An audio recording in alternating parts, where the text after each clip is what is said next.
ایک مرتبہ حضرت علی رضی اللہ تعالیٰ عنہ نماز جمعہ کی تیاری فرما رہے تھے۔ جب خطبہ شروع ہوا تو آپ روح کے بارے میں کچھ ارشاد فرمانے لگے۔ یہ بات ابھی شروع ہونے والی تھی کہ ایک شخص حضرت علی رضی اللہ تعالیٰ عنہ سے کہنے لگا، یا علی، یہ انسان کی جو روح ہوتی ہے جب انسان سو جاتا ہے تو کیا یہ جسم سے جدا ہو جاتی ہے؟ تو حضرت علی رضی اللہ تعالیٰ عنہ اس بات کے جواب میں فرمانے لگے، تمہارا جسم اور ہر انسان کے جسم میں جو روح اللہ نے ڈالی ہے یہ 3 حصوں پر تقسیم ہے۔ پہلا حصہ انسانی جسم میں رہتا ہے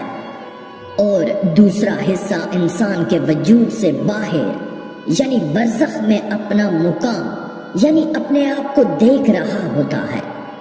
اور روح کا تیسرا حصہ انسان کے جسم سے تب جدا ہو جاتا ہے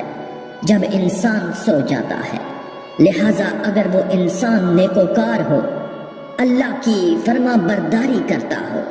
جب روح اس کے جسم سے جدا ہوتی ہے تو وہ ایک ایسے عالم میں جاتی ہے جہاں پر اللہ تعالیٰ نے جنات اور انسانی روحوں کے مابین ایک راستہ بنایا ہوتا ہے۔ یہ روح جب وہاں پہنچ جاتی ہے تو انسان کو خواب آنے لگتے ہیں۔ وہاں اس روح کو جو آگے دنیا میں پیش ہونے جا رہا ہوتا ہے وہ سب خواب میں آنا شروع ہو جاتے ہیں، اور اگر انسان گناہگار ہے، وہ اللہ کا نافرمان ہے، وہ لوگوں پر ظلم کرتا ہے، اللہ کے بتائے ہوئے راستے پر نہیں چلتا، تو اس کی روح اس کے جسم میں قید ہو جاتی ہے اور کچھ نہیں نظر آتا۔ اور انسان اگر نیکوکار ہے، اللہ کا فرما بردار ہے، تو اللہ اسے ایک علم عطا کرتا ہے جسے علم نائلہ کہتے ہیں۔ اس علم میں ایسی طاقت ہے کہ اگر انسان جب چاہے جہاں مرضی جا سکتا ہے اور اپنے تصور میں کسی کو بھی اس کی حالت میں دیکھ سکتا ہے، لیکن یہ تبھی ممکن ہے جب انسان اللہ کے قریب رہتا ہے، اس کی اطاعت کرتا ہے، اس کے حکم کو بجا لاتا ہے۔ جب انسان علم نائلہ کی بلند ترین مقام کو حاصل کر لیتا ہے تو انسان جب چاہے جہاں چاہے جا سکتا ہے،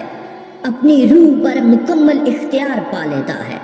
لہٰذا اس کو ہر چیز کی قید سے آزادی مل جاتی ہے۔ یعنی اللہ تعالیٰ اس سے اس قدر راضی ہو جاتا ہے کہ اسے یہ علم عطا کرتا ہے۔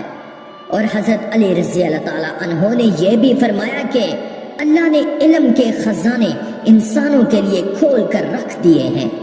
مگر افسوس انسانوں کی اپنی غفلت کی وجہ سے وہ اس نعمت سے یعنی علم کے خزانوں سے بہت دور ہے۔